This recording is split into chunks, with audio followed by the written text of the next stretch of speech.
আমরা অনেক সময় বলি, আমি জীবনে কোনো অন্যায় করিনি, তবে আমাকে কেন এত কষ্ট পেতে হচ্ছে?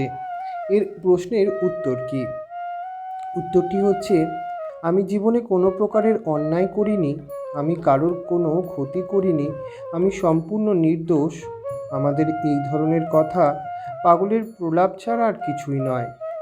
আমার দোষ আছে বলেই তো এই জড় জগতে আমি পতিত হয়েছি, নইলে তো আনন্দময় ধামে অবস্থান করতাম।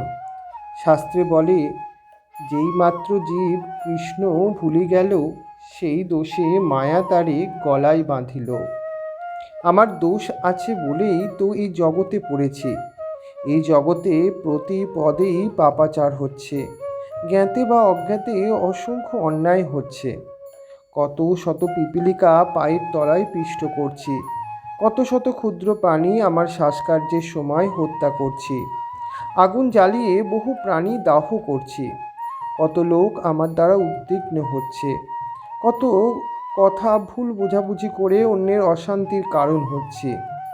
নিজের অস্তিত্বের জন্য আমি অন্যের সম্পদ ভোগ করছি, আমার আরামের জন্যে অন্যের সেবা নিচ্ছি, অন্যের কষ্টের কারণ হচ্ছে। আকাশ বাতাস জল মাটি ফুল ফল শস্য এ সমস্ত গ্রহণ করছি, কিন্তু যার সম্পদ তার প্রতি কৃতজ্ঞ নই। অথচ আমি পাগলের মতো প্রলাপ বকছি যে আমি কোনো অন্যায় করিনি। যদি কেউ মনে করে যে আমি কারোর ক্ষতি করব না, কেউই আমার কোনো ক্ষতি করবে না, কিন্তু আমাকে বিরক্ত করবে না, আমি একবারে শান্ত সুন্দরভাবে থাকতে পারবো, এরকম যদি কেউ মনে করে, তবে তা নিশ্চয়ই মূর্খ।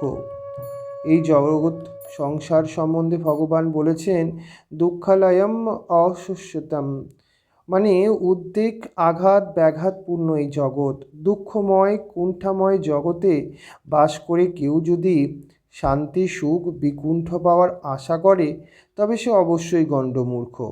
এই দুঃখময় উদ্বেগময় কুণ্ঠাময় জগৎ থেকেই আমাদের বৈকুণ্ঠ ধামের সন্ধানের জন্য ঐকান্তিকভাবে হরিভজনের মাধ্যমে নিত্য গীতা ভগবত এইসব মাধ্যম দিয়েই আমাদের যেতে হবে বৈকুণ্ঠ ধামে। সেটাই গীতা ভগবতে প্রদত্ত করা হয়েছে।